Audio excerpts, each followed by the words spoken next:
Prime Minister Shahbaz Sharif has announced a significant initiative to solarize 28,000 tube wells in Baluchistan. This project aims to provide farmers with affordable electricity. The federal and provincial governments have collaborated on this effort, and an agreement was signed in the presence of the Prime Minister, Chief Minister, Governor, and several federal ministers. Addressing the Baluchistan cabinet, PM Shahbaz detailed that the program would cost 55 billion rupees, with the federal government covering 70% of the expense. In Kenya, a court has ruled that police acted unlawfully in the killing of Pakistani journalist Arshad Sharif in 2022. Sharif, who supported former Premier Imran Khan, was shot by Kenyan police in October 2022 after fleeing Pakistan due to sedition charges. His widow, Javeria Sadiq, along with journalist groups, filed a complaint against top police and legal officials over the killing and lack of investigation. The High Court in Kajiado rejected the police's claim of mistaken identity, affirming that Sharif's rights were violated. Judge Stella Mutuku ordered the government to pay 10 million Kenyan shillings, 21.7 million rupees,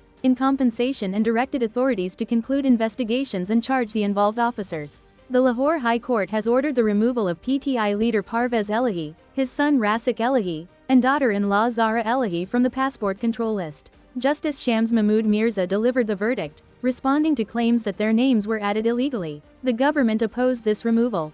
Parvez Elahi was granted bail in May regarding illegal appointments during his tenure as Punjab Chief Minister.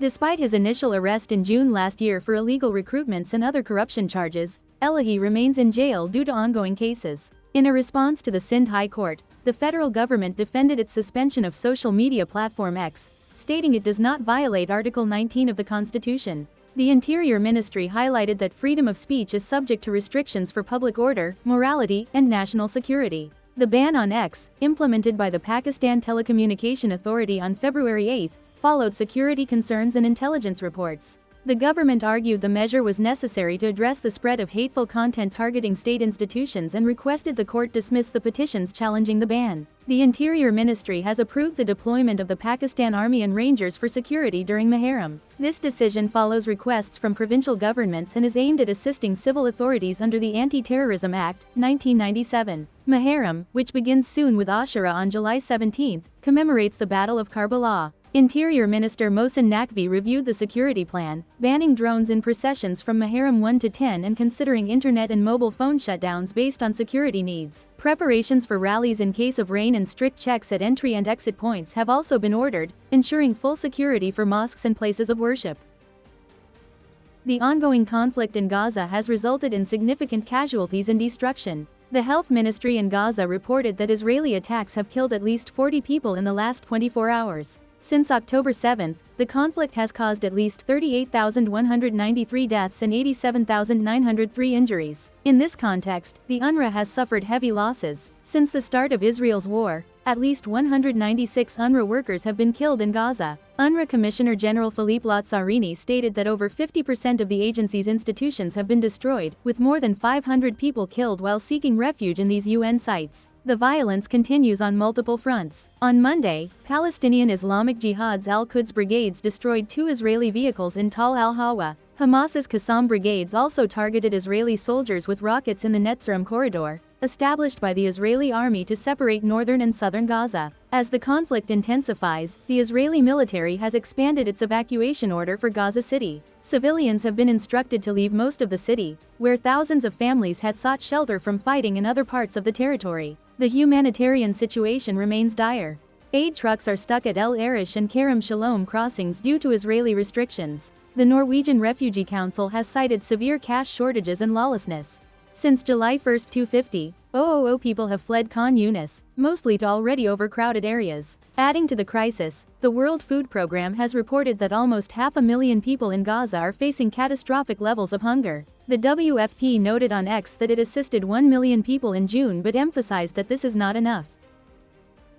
President Joe Biden has reaffirmed his commitment to the 2024 election, stating he is the best person to beat Republican Donald Trump. In a letter to Democratic lawmakers, Biden addressed concerns and speculations, emphasizing his dedication to the campaign and his belief in his ability to win. Recent debates have raised questions about Biden's viability as a candidate after he appeared exhausted and lost his train of thought. Despite this, Biden remains confident, calling the debate performance a bad episode. Biden's stance has revealed divisions within the Democratic Party. Some members, like Congresswoman Angie Craig, have called for him to step aside, citing concerns about his ability to campaign effectively against Trump. Reports suggest that more Democrats have privately expressed concerns. House Democratic leader 𝐃𝐚𝐰𝐬 plans to hold private meetings with lawmakers before making his position known. The Democratic Party will announce its 2024 presidential candidate at the National Convention in Chicago in August. Republicans are set to confirm Trump as their candidate at their convention next week. Russia launched dozens of missiles at cities across Ukraine, killing at least 24 people. A children's hospital in Kyiv was hit, trapping victims under rubble. Volunteers, doctors, and rescue workers searched for survivors as sirens and blasts continued. President Zelensky reported over 40 missiles targeting major civilian hubs, including Kyiv, amid his visit to Warsaw and the NATO summit. Several residential buildings and office blocks in Kyiv were damaged, with cars on fire and trees shredded. Ukrainian energy operator DTEK reported the destruction of 3 electrical substations, further straining the country's energy generation. The Kremlin insists its forces do not target civilian infrastructure. Zelensky called for more air defense systems from allies, stating Russia must be held accountable. Meanwhile, Indian Prime Minister Narendra Modi arrived in Russia, balancing ties with Moscow and Western alliances. Modi emphasized bilateral cooperation with President Putin. India remains a key buyer of Russian oil and arms, despite the geopolitical complexities. France faces political deadlock after the new Popular Front (NFP) coalition, led by Jean-Luc Mélenchon, emerged as the largest political bloc in parliament. The NFP won 187 seats in the 577-seat National Assembly in Sunday's parliamentary elections. President Emmanuel Macron's centrist Ensemble alliance secured 159 seats, while Marine Le Pen's far-right National Rally, RN, won 142 seats. Prime Minister Gabriel Attal offered to resign, but Macron asked him to stay to ensure stability. The fragmented results have left France with a hung parliament. Macron may need to form a coalition or consider a technocratic government to manage day-to-day affairs. The NFP coalition has urged Macron to allow it to form a government, pledging to reverse many of Macron's reforms and increase public spending. The coalition also aims to take a tougher stance against Israel. Green leader Marine Tondelier and other NFP figures are potential prime minister candidates. The rise of the far right has caused concern, particularly among minorities, as the RN becomes a significant political player. RN leader Jordan Bardella criticized the cooperation between anti-RN forces, calling it a disgraceful alliance. Le Pen, eyeing the 2027 presidential election, said Sunday's results had sown the seeds for the future. Macron's term runs until 2027, and he called the snap elections after a surge in support for the far right in European Parliament elections in June. Many French voters used the elections to express discontent with issues like inflation, crime, and immigration.